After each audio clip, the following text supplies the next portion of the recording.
By the authority vested in me by the USC Board of Trustees, I hereby confer upon John M.Chu the degree Doctor of Fine Arts, honoris causa. Please accept our congratulations.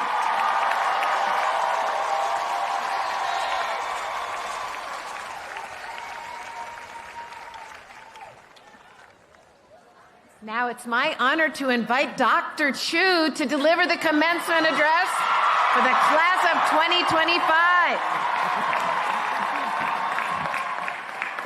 Dr. Chu, I like it. How many Dr. Chus are there in this stadium right now? There's probably a lot. Good evening, everybody. It feels good to be back at the Coliseum. Yes. 50,000 plus Trojans in prime time. This is my home. I'd walk here for games every Saturday, kicking that flagpole on the way.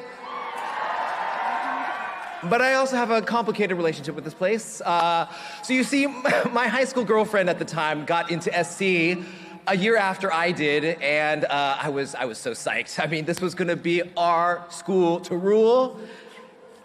And then on the first day, she dumped me. I felt the same. Thank you, I hear you. And then she started dating the star football player here. I know it's conflicting, because it's like, oh, he's so handsome, but also, So, suddenly I couldn't walk to class without the fear I'd run into them together, so cute on their bikes, so I had to take alternative routes to class, and I stopped coming to games.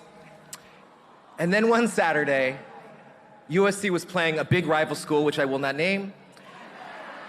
It was the final seconds, down to a few points. They throw the ball to this guy for the game-winning touchdown, and he misses the ball. No, the whole campus was devastated, and as a Trojan, was too. But as an 18-year-old immature boy, I had the best week of my life, so I mean it when I say it's good to be back in the Coliseum. Yeah. Now I have the most extraordinary wife, Kristen, who's over there tonight, and lucky, she almost nixed that joke for me, but it's okay. And she said, lucky for me, she is not into athletes. She's more into middle-aged Asian guys with dad bods, so. And now she's married to a doctor, so you're welcome, babe. We've got 5 kids, a 7-year-old, a 5-year-old, a 3-year-old, a 2-year-old, and a 6-month-old. So she deserves all the applause, yes. And I am excited to have my family here at USC because this place means so much to me. Every inch of the campus holds a memory or 3 chapters of my time here that built the pieces of who I am today. Like my freshman year, I lived over at Mark's Tower. Yeah, those Mark Tower people here, that's great. I'd spend Thursday nights at Traddy's, where I learned I was allergic to alcohol. Tuesday nights at the Pasta Roma, where I learned I love carbs. It's the beginning of my dad bod. And I even snuck into the Oscars when they had them at the Shrine. I made a fake pass, Kinko's, laminated. They can't take this away from me, right? Okay. The cinematographer of my student film, Alice Brooks, just shot my latest film, Wicked, 22 plus years, yes. 22 plus years from when we had our first coffee at Starbucks, right across the street. And I know you're eager to get out into this world, but this campus will always feel like home to you when you return. So take it in tonight. Look at how beautiful you are. You made it. Look at all your loved ones around you or texting you. They made it too. And they know all your flaws. They know everything you did, and they still like you. That's pretty good. In fact, they love you. And one day you'll need to remember that. In prepping for today, I have to admit, I've been thinking about you a lot. Like a lot. About what you've been through. COVID, oh, thank you. COVID, financial crisis, environmental catastrophes, and yet you made it through. You've managed to stay the course and get it done. We're proud of you. We're all proud of you. And now you have a bigger task ahead. Tasks that I, as a storyteller, have no idea how to give you advice on. I kept thinking, why am I the commencement speaker this year? They should get a world leader, an inventor, get Will Ferrell back. I agree, don't worry. Well, you're stuck with the guy who directed Step Up to the Streets, so, And the more I thought about you, the more I think, that's great, there's some Moose fans out there, okay. The more I think some of the lessons in my life may actually help you on your journey. Because our worlds are colliding, no matter what industry or discipline you're in. Our futures are linked, and there's an urgency to be really real with you so that you are prepared. Because I believe your generation faces a task more profound than perhaps any generation before. I know you feel it. And I want to acknowledge that this is not normal. It is not just you being paranoid, it's true. You are being asked not just to navigate a changing world, but to fundamentally define who we will become in the face of unprecedented technological, cultural, and political shifts. Your job is not simply to inherit a world, but to reimagine it and set the foundation for who we are moving forward. Because we're living in a moment when those old stories of who we are and what we stand for are breaking down. It feels like fear, blame, and division dominate our airwaves, overwhelming the space where our dreams used to live. Surviving instead of thriving. But here's the thing. This isn't necessarily cause for despair. In fact, it's a moment of profound opportunity. Because when the old stories fall apart, it means it's time to write a new one. My story starts at a little Chinese restaurant in Los Altos, California, called M.Chu's. Oh, some of you have eaten there, I see, yes. My parents started, who are here tonight, they're over there. My parents started in 1969, and it's still open today, 56 years later. They're there every day. Comfort food at comfortable prices. My dad, who's 82, still works there every day, and they are living the embodiment of the American dream. They moved here from Taiwan, and to them, America is the greatest story of the world. Their English was limited when they arrived, but they loved Elvis and the Beatles and Dean Martin. And they had 5 kids, I'm the youngest, and they wanted us to be like the Kennedys. So they dressed us alike, and even would call me John John. And they loved movies, like movies on all the time at the house. For context, this was a Reagan's 80s America where Steven Spielberg and George Lucas were filling us with wonder. Michael Jackson made us believe we could float. Michael Jordan was proving we could actually fly. And Steve Jobs was my hometown hero. But the timeless American fairy tale that played in our household was Wizard of Oz. And my parents instilled in us that if we just follow the yellow brick road, faith, discipline, hard work, and loved what we did, then the American dream would lead us to the wizard who would grant us our heart's desire. And as the ultimate hosts at their restaurant, my parents loved being part of the American fabric. John, we might be the first Chinese family these customers have ever met. We must not just fill their bellies, but fill their hearts, so that the next time they meet a Chinese family, they will give them more respect. We're ambassadors, they'd say. Okay, Mom, whatever. The pinnacle of the year would be when we'd gather around the TV and watch the Academy Awards, the Oscars. These Hollywood people were beautiful, cultural leaders, fashion icons, untouchable to normal human beings. And when they spoke, the world stood in applause. Oftentimes, my parents would actually applaud right in the living room as well. But to actually get to Hollywood, that was a far, far cry from the restaurant booth I do my homework in. We had 0 connections into this world, and to me, the gates were so high, it didn't look like they let anyone in, let alone anyone who looked like my family. And then one day, I found the lens in the form of a little Sony camcorder, and it changed me. The moment I looked into the viewfinder, that little tubular eyepiece you put your eye against to see what the lens sees, everything around my vision dimmed to darkness, and only a small frame of light appeared. My hypermind became calm and silent. Time slowed down, a surrender to the present. And through this little frame of light, I found moments that I couldn't see otherwise. Details about life, my dad grabbing the hand of my mother, my brother's long legs leaping from the stairs, a close-up of my sister's eyes opening wide while she watched my other sister open a birthday gift. And it felt like my secret. But when I would play back on the TV, it felt like I could share my secret, as if they were right there within my own eyes. And they would actually yell at the screen at me as if they were right there. They'd say, "Move the camera down, John, stop moving, you're giving us a headache." But they were with me. This thing was conjuring empathy.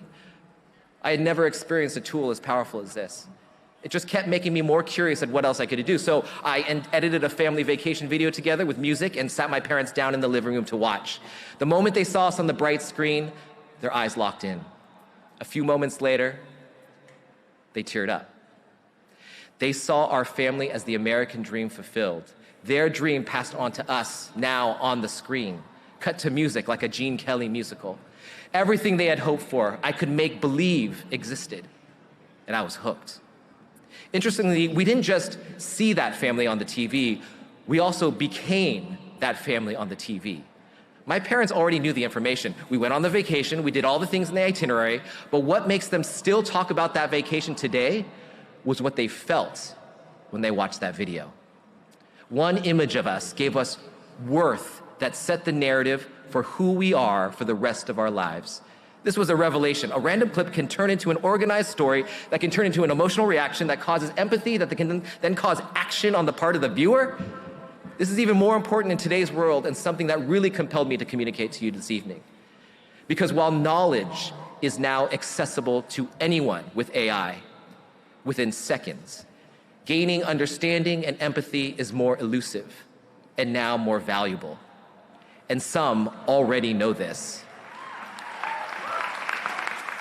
Some already know this, and it's become a business. Today, storytelling is both our greatest hope and our biggest battleground.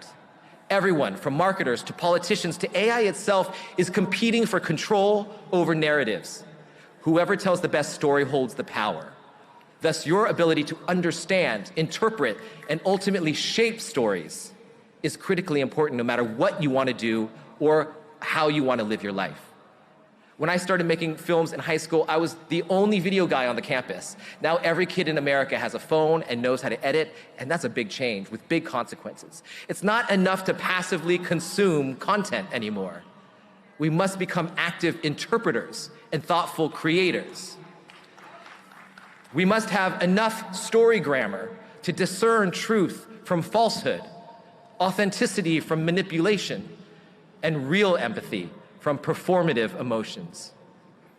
Machines can analyze data, predict patterns, even create art, but they cannot authentically feel or intuitively connect. In whatever field you are in, your power to convey information in ways that emotionally connect will be more valuable than we even currently acknowledge. So I urge you to embrace your understanding of story, even beyond your comfort zone, because I believe it's the only way the groundbreaking ideas you plan to bring to this world will truly land and endure. I know you are graduating. You know who you are. You mastered your major, and you are on the verge of becoming the answer to the age-old question, what do you want to be when you grow up? Well, I recommend you reject that question completely. It feels like, thank you, that guy definitely rejected that question. It feels like a final definitive form, but the very nature of growth is change. What do you want to be while you're growing? Now that's a question. I think if you're doing it right, every day you're becoming more finely tuned to the truth of who you are. Like musicians in a symphony, you'll find your life's themes recurring in new keys, old wounds transforming into new gifts, and relationships shifting and deepening over time, or falling apart. And that's okay. That is not a mistake. That's a work in process. Your job isn't to solve yourself, it is to learn to play your notes with increasing honesty and complexity. You will change sooner and more than you can even imagine right now. And so will your closest friends. So give them grace to do it. And I hope they give you the same. And coming out of college, when I was sitting where you are tonight, I was terrified about where to start. But what I did know was that I didn't want to talk about me being Asian. I had spent my whole life just trying to fit in so my friends wouldn't make Asian jokes, or that the only films sent to me wouldn't be ones about China. I didn't want to be an Asian filmmaker, I just wanted to be a filmmaker. But I heard a quote, "Worry is the misuse of imagination," and it rocked me. Worry is the misuse of imagination. We think so deeply about what can go wrong. We leave no room for the imagination of what happens when it all goes right. And if we can redirect that imagination towards creation, we stop merely performing inherited scripts and start authoring our own. And your true legacy isn't something you're going to leave behind. It's the harmful pattern you recognize and change. Or as Steve Jobs would say, the dent in the universe. That whirlwind of emotions was where I was at when the movie Crazy Rich Asians came into my life. A movie I made to confront the scariest thing I have ever known, my own cultural identity crisis. I wanted to make a movie about Asian characters that were beautiful, hilarious, materialistic, quirky, ambitious, sexy, powerful in all the ways, flaws and all, and that American movies had never painted us before. The data folks in Hollywood saw no upside, no audience history for a rom-com led by the Asian diaspora. So I used my storytelling pitching skills to convince them to do it. And did I know things would change? No. But my imagination was already spinning with the possibility, not the worry. And personally, I had felt the urgent pull to do this at about the age of 38. After I met my wife, all my priorities changed. But also we were about to have our first child, my daughter Willow, who's also here tonight. And I had to turn the viewfinder back onto myself and ask the question, when I look through that lens, am I proud of who I see? What was I still hiding as we were ushering a new life into this world? I wanted her to be proud of her heritage, her skin, her hair, to know how beautiful every part of her is. And yet, was I? And I wanted her to know the long line of kick-ass women that came before her that was in her blood. My Anna, my Boo-Boo, my Po-Po, my mom, and my wife. Truthfully, having made many movie sequels up to that point, I had lost my optimism. I felt like I wasn't becoming the filmmaker I always thought I was capable of. I felt like no one wanted to listen to what I actually was, so it made me feel like an imposter.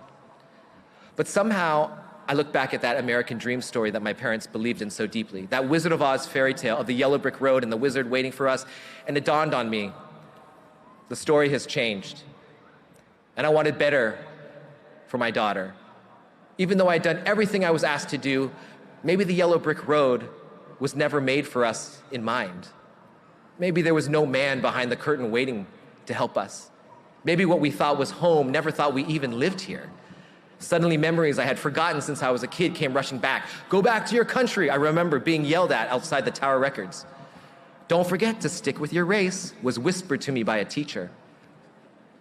I used to laugh that off, and I'm honestly glad I did, because I don't think I could have processed it. But suddenly, it was all crashing in on me, and I felt compelled to make a story about someone who was Asian, but all-American, going to Asia for the first time to confront these feelings of inadequacy in country.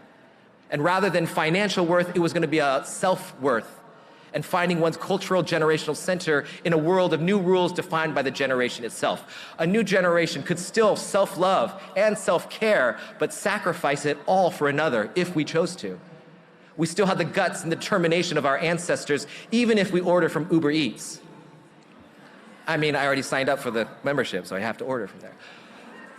One of my longtime producers said to me while I was shooting, I can see the dragon rising in you. And that made me smile because deep down I knew it was true. I was becoming a father, and that meant getting my stories straight. 2 weeks after finishing the shoot for Crazy Rich Asian, Willow was born. Stevie Wonder played the moment she took her first breath. It feels like this is the beginning, though I've known you for a million years, he sings. No lyrics could be more true. For Crazy Rich Asians, we resisted going with a streaming company because we felt like putting this movie on the big screen would tell a story in itself. That the people that look like this cast are worth your time and money to buy a ticket to a theater, something Hollywood hadn't quite done yet. And we felt like it's not just the movie, but the campaign itself could tell that story. And if the movie was actually funny and romantic and emotionally poignant, then we could change the narrative around what people thought when they looked at an Asian family. We could be ambassadors. And maybe Asians could be seen as what studio execs like to call wish fulfillment or aspirational. And it worked. We set the temperature and the weather changed. And I was proud to call myself an Asian American filmmaker.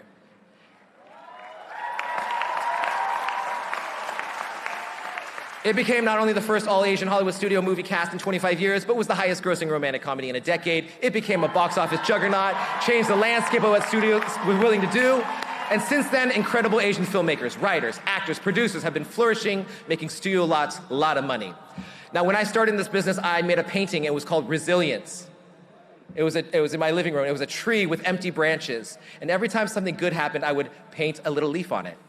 And this continued until, well, I moved apartments. It was too big to move, and it wasn't very pretty. So I left it. But before I threw it out, I did paint the tree just to feel complete. It will take many leaves for you to feel full-ish, but it will be worth the journey. Trees lose their leaves every year, yet they stand tall and wait for better days. I saw that on a meme on someone's Insta story. I thought, this is so dumb, but so true. So I gave it to you guys. So this year with Wicked, I got my first real invitation to the Oscars, no Kinkos. And as the movie was nominated for 10 awards that night, including Best Picture, I wore emerald green, sitting 4th row next to Michelle Yeoh and my wife. And as we sat there waiting for the show to begin, I remember feeling so calm. More calm than at any industry party where I feel like I need to prove my membership. Here I was surrendered, full breaths, fully present. And as I looked around, I felt like the whole room darkened like it did when I would look through that viewfinder. My wife nervously tapping her heel on the seat, Jeff Goldblum's wide eyes as he's humming to himself behind me. He does that. Demi Moore gracefully sliding to her seat. It felt like silence.